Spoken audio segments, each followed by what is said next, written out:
I got to the edge of the ceremony and stopped only because my knees refused to do anything more impressive than remind me I was very much alive.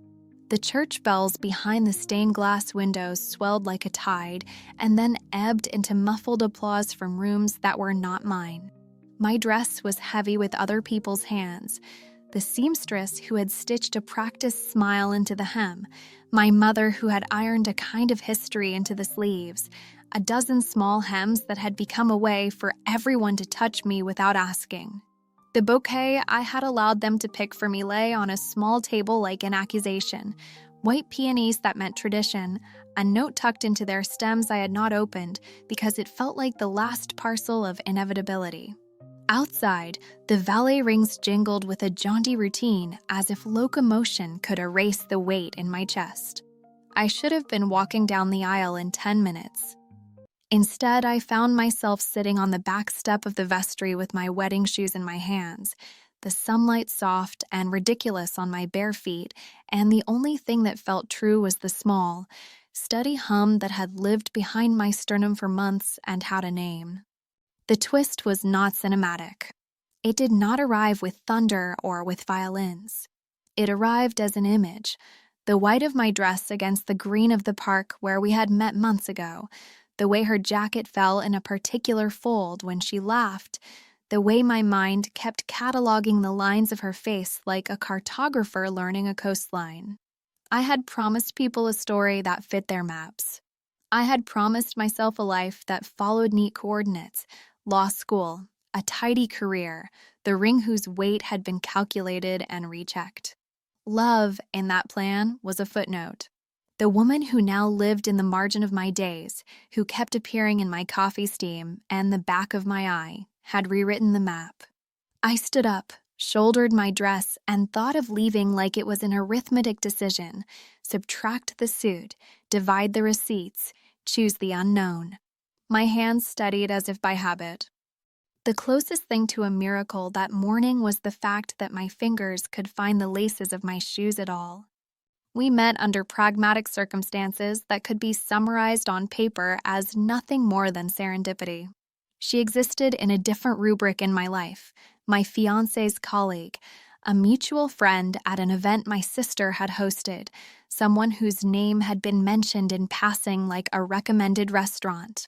She arrived with her own small weather, dry humor, a steady look that asked careful questions, and hands that had earned their shape from work that left them soft and calloused in equal measure. I remember seeing her laugh across a crowded dining table and the way her eyes bent into the world when she listened as if she were trying to collect the best parts of speech and repurpose them into better sentences. We traded numbers like people who expect nothing. We began with text threads that commuted between work and the small, private confessions that travel in the margins, recommendations, a picture of a city corner at sunset, a joke about the way coffee tastes on certain mornings. What evolved was a slow, patient chemistry, not theater. The world made room for proximity in quiet increments. She knew how I liked my coffee and once brought it to the office on a day when the city felt like a ledger I could not balance. She also knew how to stand the way people stand when they mean it.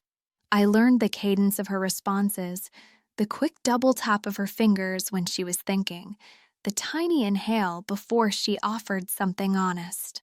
Our friendship was a grammar of small gestures, texts that said less and meant more, interrupted lunches that became longer because we both wanted them to be. Clothing stopped being just clothes to me. The soft, worn sweater she lent me on a windy day, her jacket left casually on my sofa like an invitation. I kept thinking I was being rational, that my body was simply memorizing comfort. But comfort unspooled into a different word when she brushed hair from my face with a thumb that lingered. The romance began in the language of touch and timing. There were hand squeezes under tables at client dinners when the talk drifted toward polite platitudes, and what we meant to each other invited danger if said aloud. There were headrests shared on long drives home, where the radio performed as punctuation and our shoulders found a fit that felt like home. The first kiss that mattered did not happen in a thunderstorm or in a confession. It happened at night on my apartment balcony, the city murmuring below, a single beer between us because we had both decided dessert was a conversation. She leaned in to point at a particular constellation I had not noticed and closed the distance with the softness of someone returning a book to the right shelf.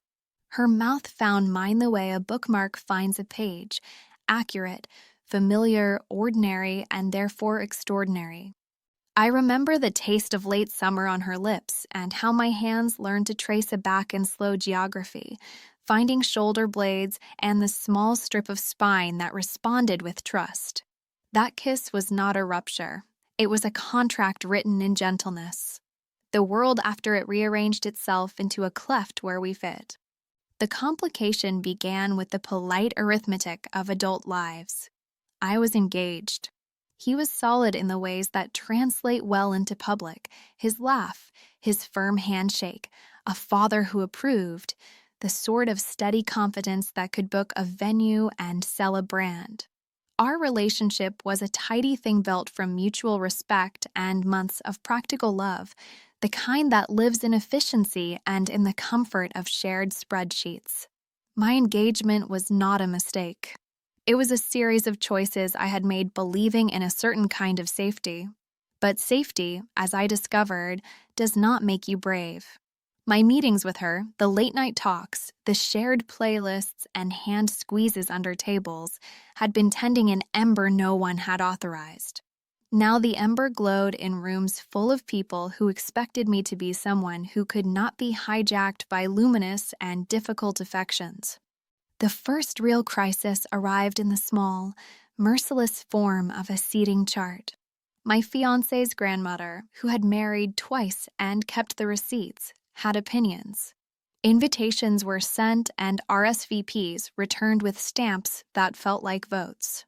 The wedding planner, efficient and bolstered by a clip-on microphone, asked for dietary restrictions and the names for the programs.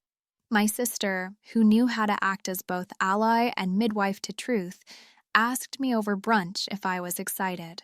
I said the right words and meanwhile felt the small voice inside me, the one that had been learning this other woman's face like a litany, getting louder. I tried to fold my life so that two worlds could fit. I took comfort in logistics. I measured ribbons, compared florists, wrote thank you lists, pretended that the knot in my chest was indigestion. I spent evenings with her in my living room, the glow of lamplight softening our shoulders, and we sketched out futures on napkins like conspirators. Those nights became homework in truth. We practiced being responsible. We planned the smallest rebellions, weekend getaways that slid between obligations. We also practiced silence. Sometimes our heads would rest together on a couch, and the sound of the city would be the only thing that spoke between us. Those are the nights I learned the vocabulary of care without spoken declarations. A wrist turned so the other could feel a pulse, a hand under a sweater to know warmth, not to claim it loudly. Those private grammars sustained me and sharpened the inevitability. Then the turning point arrived like a truth you cannot unteach. It happened one evening when we had to leave a work event that bled too long into the night. My fiancé, kind, well-intentioned, steady, had offered to drive a colleague home, a favor that meant our planned rehearsal dinner timing shifted by an hour. I told myself this was nothing, a delay, a banal hiccup in the schedule. But fate does not consult calendars. She was waiting at my apartment when I returned, her eyes wide in a way that made me raw. She had come, she said without words, because she could not sleep and had an urge to see me. The urge carried the weight of true things. I learned then that what felt like mine had been quietly leaking into a space that was supposed to be sealed. I sat on the edge of my bed while she scrolled a message I had sent earlier that night in a fit of absent-mindedness, a line that read like a small, honest plea. The glow from the phone painted her features in a literal honesty that afternoon shadows disguised. Her hands were steady in the way I had come to depend on. She put her palm on mine, and the gesture was both question and suggestion. What if? Those two syllables undid me with the softness of a curtain drawn back to show you stars. I realized in that slow hour, as the city breathed around us, that choosing the path of certainty required me to walk away from a person who had become the axis of my interior life. My chest thudded with a panic that felt like a drum in a distant square. Quick reminder, if you're enjoying this story, hit subscribe to Sapphic Tales so you don't miss the next one. I began to plan the geometry of leaving with a peculiar precision that surprised me. There were lists and escape routes and the kind of brutal fiscal honesty that only someone determined to alter their life will use. I thought about packing 2 small bags, one for essentials, one for symbolism, because rituals matter even in escape. I made decisions that read like mathematics, but felt like prayers. The timing of a call to my fiancé, the exact moment to take a taxi so that neither of us became a spectacle. I wrote the confessional in my head over and over, rehearsing the words in the privacy of my skull so that when the time came, I might not trip over the truth in front of everyone who had already purchased their seats and silverware. Fear is an animal you can sometimes predict. Mine presented as the knowledge of the people I would hurt. There was my fiancé, solid, generous, likely forgiving in ways I had never let him be required to prove. There was my family, who had placed me on a series of trajectories that assumed a kind of gendered logic. There was my own sense of self, trained in compromise and habit. If courage was the ability to act despite the thrum of all those consequences, then mine was an act of reckoning. I considered staying and living out a life that would anesthetize my hunger with routine. I also considered the cost of that anesthesia, a life that taught me how to be small in my own house. The math of staying was honest. It bought safety but lost voice. The math of leaving was messy. It cost reputation and perhaps a kind of financial equilibrium, but it preserved the language of my interior. She and I decided with the kind of speed peculiar to people who have already done the slow work. We sat on the back steps of the venue the night before, under lamps that had been arranged to look like stars by a coordinator who did not know the magnitude of the situation. We did not exchange a manifesto. We counted the small things we could manage, a taxi rather than a car from my parents, a friend who could cover for a missing bridesmaid, the faint possibility of a second life where both of us could learn to be brave. We kissed a few measured times, each kiss like an anchor, and placed them in a small jar of memory under our ribs. The day itself was cinematic because the world makes such things look tidy when in reality they are not. I put on makeup with the deliberate care of someone performing their last public role. The brush strokes felt like a ritual to steady my hands. I wore the dress I had selected months ago because of its modesty and the way it read as respectable in photographs for the future family albums. My hair was done in a style I had practiced 3 times and decided upon as an act of goodwill. My bouquet smelled like civility. There was a script for every moment and a sequence for each exit. I moved through the choreography of greeting, photos, and the small talk that acts like mortar in social structures. My fiancé's hand in mine felt warm and honest and innocent of the lie I was cultivating.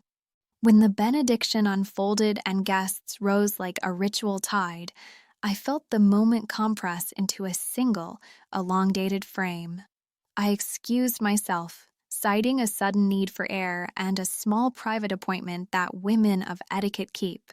My heart hammered the syllables of my decision like a drumbeat. I left a note for him, careful, not cruel, one that asked him to understand the kind of love that had drifted into plain sight and to find dignity and forgiveness in a life that would continue even without me. Then I walked out into a late sun that felt both hotter and kinder for having no witness. The escape itself involved an odd currency of normal things. I had hidden a small overnight bag at my sister's house weeks earlier, the kind of preparedness you make when you know certain truths about yourself. I had planned a route that would minimize encounters with anyone who might be watching the timeline of my life like a calendar they could check off. I moved with a precision I had not known I possessed. The taxi smelled like vinyl and a faint lemon scent, and I held my breath as the city slid past in a blur of store windows and florists who had arranged their goods for people who were not me. She was waiting where we had agreed, at a little cafe 2 neighborhoods over that had a back door and a sympathetic owner. The sight of her folded in the booth like a person born to occupy a small, necessary space unmade my resolve into a different kind of courage. Our hands met across the table like the moment 2 instruments tuned together. We did not make a speech. We simply rose and walked in the ordinary way 2 people try to make extraordinary acts look easy. The world outside the cafe was the same place it had always been, indifferent and luminous, and we moved into it with the sense that we had erased an old map and were beginning to draw a new one with a shaky line but certain intention. The immediate aftermath is a mess in memory, paperwork and phone calls and the cold, surprising kindness of silence. I called people who mattered with an honesty I had avoided in my life before. My sister first, who folded me into a container of protective love, my parents next, whose surprise was middled with a grief they did not yet understand. I remember the battering of guilt and the soft balm of the one person who had chosen to go with me. We slept in a small guest room that night, and I felt the physical blessing of being near someone who chose me when the world had not. The first night together was unspectacular in its completeness. We did not invent fireworks, but rather the quieter fireworks of familiar rhythms, someone making tea at 2 in the morning because sleep had fled, the exchange of tired syllables, and the press of palms that said everything words feared to. We kissed more in the months that followed, sometimes celebratory and sometimes necessary. We learned each other's morning faces, the small freckles that lived by an ear, the way a laugh could be coaxed on a bad day. There were nights where the worry about legality and logistics intruded, finances, leases, and the unglamorous cost of making a life in a world that was not always hospitable. There were moments of shame and regret, where I thought of all the people I had unintentionally harmed by choosing myself. But there was also joy. The way Saturday mornings opened into lazy argument over coffee strength, the small, brave decision to hold hands in public for the first time, the deliciousness of quiet breakfasts in a kitchen with windows that finally belonged to us both. We had to reconfigure family in a way that asked for patience and also offered it. My parents did not speak to me for a while. There were Christmases I visited alone, shoulders closed and polite platitudes exchanged like bandages for the awkwardness. My fiancé, he found a tenderness I could not have anticipated. He wrote me letters once and in them expressed his hurt and his wish for my safety. Sometimes the regret slides across me like a memory that insists on staying. Yet each time her fingers found mine in the middle of a crowded street, the world seemed a little more tolerable for that small defiance. The climax of our anxiety arrived months later with a choice I did not expect. She had the opportunity to relocate to a city abroad, a chance at a life rearranged in gilded terms, a career that would sing to her talents in a key my town could not reproduce. We had tried to sell the idea of staying together where we were, weaving in flights and visits and sacrificial schedules. We thought long distance might be a test we could pass. The reality was a series of small erosions, missed calls, blurred time zones, the impossible hunger of weekends that could hold only so much.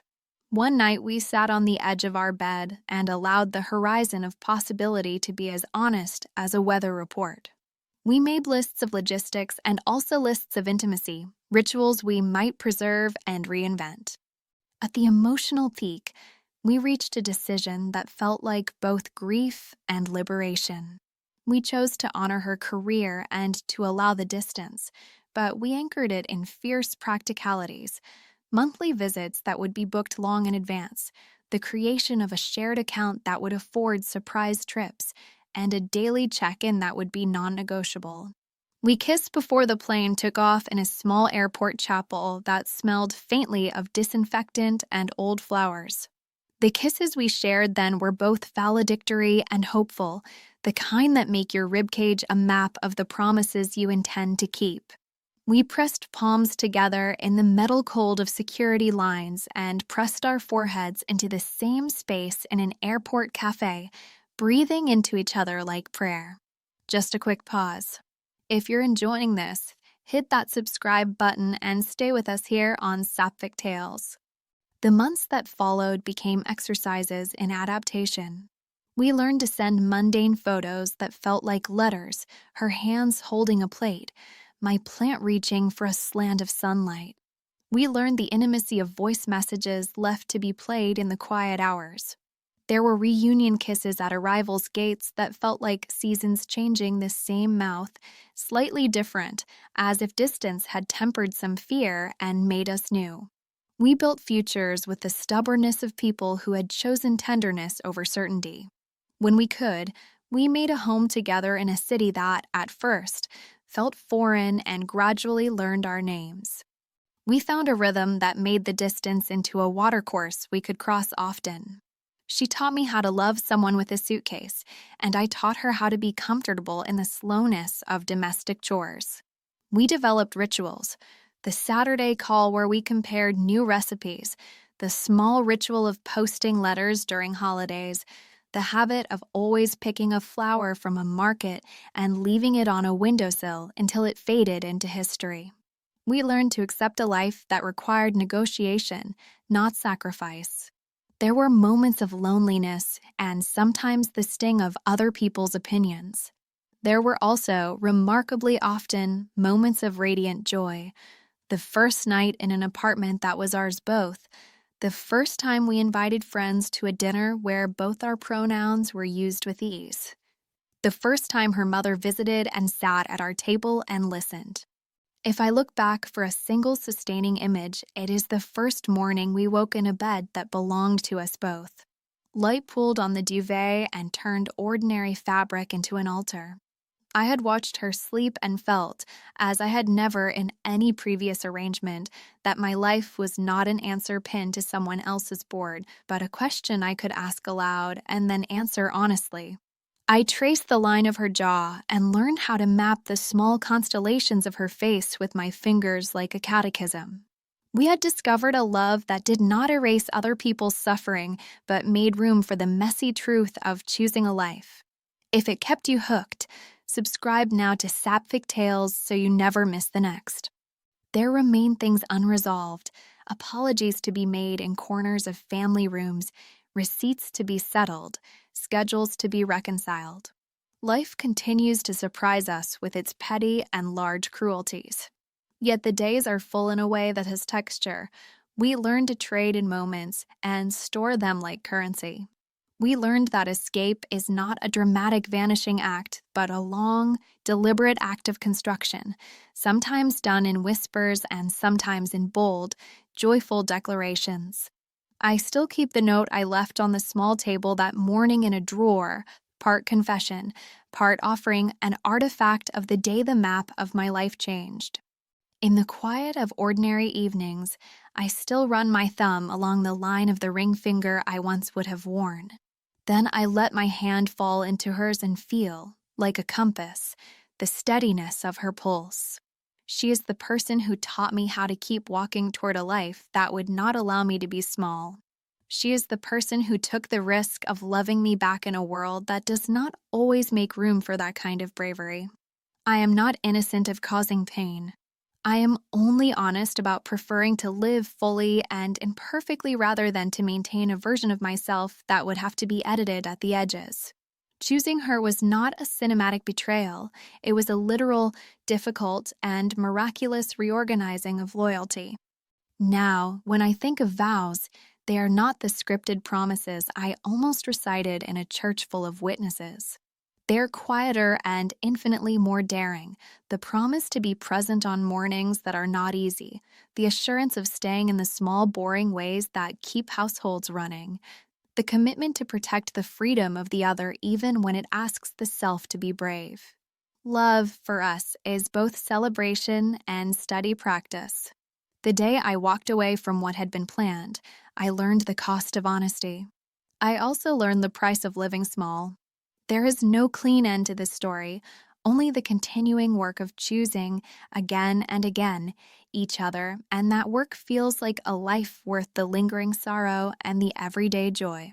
Quick reminder, if you're enjoying this story, hit subscribe to Sapphic Tales so you don't miss the next one.